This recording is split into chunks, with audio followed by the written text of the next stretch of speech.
آج سب موت کی تلوار ایسی پری کہ ساری زمین کے لوگوں کو موت دے کر پھر اللہ تعالیٰ نے پہلے آسمان والوں کو موت کا حکم سنایا، فرشتوں کے رنگ فق ہو گئے، ساری دنیا کو مرتے دیکھتے تھے، آج اپنی موت بھی دیکھ رہے ہیں، دوسرا آسمان لرز رہا ہے، پھر اس پر موت کا حکم نافذ ہو رہا ہے، پھر تیسرے آسمان کو موت کھا گئی، پھر چوتھے آسمان کو، پھر پانچویں آسمان کو، پھر چھٹے آسمان کو موت کھا گئی، ساتویں آسمان کے فرشتے جو سب سے زیادہ مقرب اور قریب ہیں تر تر کانپ رہے ہیں، ان پر موت کا رندہ پھرا، پھر عرش کے فرشتے مرے، پھر ایک اللہ کی ہیبت ناک آواز آئی کہ جبرائیل بھی مر جائے اور میکائیل بھی مر جائے۔ اس آواز کا سننا ہوگا کہ اللہ تعالیٰ کا عرش ہل جائے گا، لرز جائے گا، اور اللہ تعالیٰ کا بارگاہ میں سفارش کرے گا، یا اللہ جبرائیل اور میکائیل کیا مر جائیں گے؟ ان پر مہربانی کر دے۔ تو اللہ فرمائیں گے اسکت لقد کتبت الموت علی من تحت عرشی، خاموش ہو جا، میرے عرش کے نیچے جو ہے اس کے لیے موت مقدر ہے۔ اگر کسی کو بھی بچاتا تو اپنے محبوب علیہ السلام کو بچاتا، ان کو بھی موت کا پیالہ پلا دیا۔ حضرت جبرائیل علیہ السلام تو ان کا ادنا خادم ہے، حضرت میکائیل علیہ السلام تو ان کا ادنا خادم ہے، ان کو نہیں چھوڑا تو یہ کیسے چھوڑ سکتے ہیں؟ حضرت اسرافیل علیہ السلام جو سور پھونکنے پر لگے ہوئے ہیں، سور پھونکی جا رہے ہیں، جون ہی اللہ کہیں گے کہ اے اسرافیل تو بھی مر جا، تو ان کے ہاتھ درس جائیں گے اور چکرا کر گریں گے، اور سور نیچے نہیں گرے گا بلکہ وہ الٹا ہوا اللہ کے عرش پر جا کر کھڑا ہو جائے گا۔ پھر اس کے بعد اللہ اور نیچے عزرائیل، بول عزرائیل علیہ السلام اب کون باقی؟ اسے بھی پتہ چل گیا اب آ گئی میری بھی باری۔ وہ کہے گا اوپر تو باقی اور نیچے تیری مخلوق ملک الموت باقی۔ اللہ تعالیٰ فرمائیں گے موت مر جا تو بھی میرے امر کے ساتھ، تو ملک الموت ایسی چیخ مارے گا کہ ساری دنیا کے انسان، جنات اور آسمانوں کے فرشتے اگر زندہ ہوتے تو ان کی چیخ سن کر ان سب کے کلیجے پھٹ جاتے، ایسی ہولناک چیخ مارے گا۔ کل من علیہا فان وَيَبْقَى وَجْهُ رَبِّكَ ذُو الْجَلَالِ وَالْإِكْرَامِ۔ آج بادشاہی دیکھو، جس جہاں کو چھوڑ جانا ہو اس سے جی لگانے والے بھی کیسے نادان ہیں، کیسے نادان ہے بھائیو۔ میں ہر اس بات پر واضح کر رہا ہوں کہ تبلیغی جماعت کوئی جماعت نہیں ہے کہ ہم نے عورتوں کو بلایا کہ اب عورتوں کو بھی ہم نے تبلیغی جماعت کا ممبر بنانا ہے اور ان سب مردوں کو بھی ممبر بنانا ہے، نہیں، بلکہ تبلیغ یہ ہے کہ موت آ رہی ہے بھائی، اس سے پہلے تیاری کر لو، اس کی تیاری کر لو۔ عورتیں مردوں سے زیادہ نہیں، انہیں مردوں سے زیادہ محنت کی ضرورت ہے۔ موت کسی کو نہیں چھوڑتی، سب اس کی تیاری میں لگے۔ کہیں کل کو اگر اللہ کی بارگاہ میں پکڑ گئے تو کیا باپ چڑھوا لے گا، بیوی چڑھوا لے گی، خاون چڑھوا لے گی، ماں چڑھوا لے گی، بہن چڑھوا لے گی، بھائی چڑھوا لے گا؟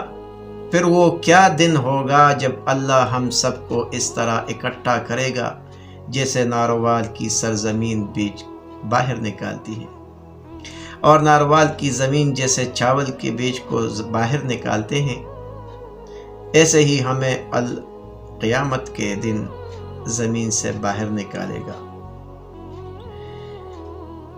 ایک دن ایسا بھی آئے گا کہ جب ناروال کی زمین انسانوں کو باہر نکال رہی ہوگی، مرد نکل رہے ہوں گے، عورتیں نکل رہی ہوں گی، اور معصوم بچے نکل رہے ہوں گے، ایسے جیسے دانہ اگتا ہے، ایسے جیسے گھاس اگتی ہے، ایسے جیسے چاول اگتا ہے، ایسے جیسے درخت نکلتا ہے اور زمین اپنا سینہ چیر دے گی۔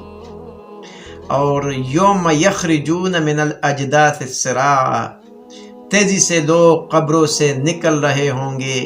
ما ینظرون الا صیحۃ واحدہ، ایک آواز، ان کانت الا صیحۃ واحدہ، ایک آواز، فانما ہی زجرۃ واحدہ، ایک آواز، فاذا ہم بالساہرہ، وہ ایک آواز ہمیں ایک میدان میں کھڑا کر دے گی۔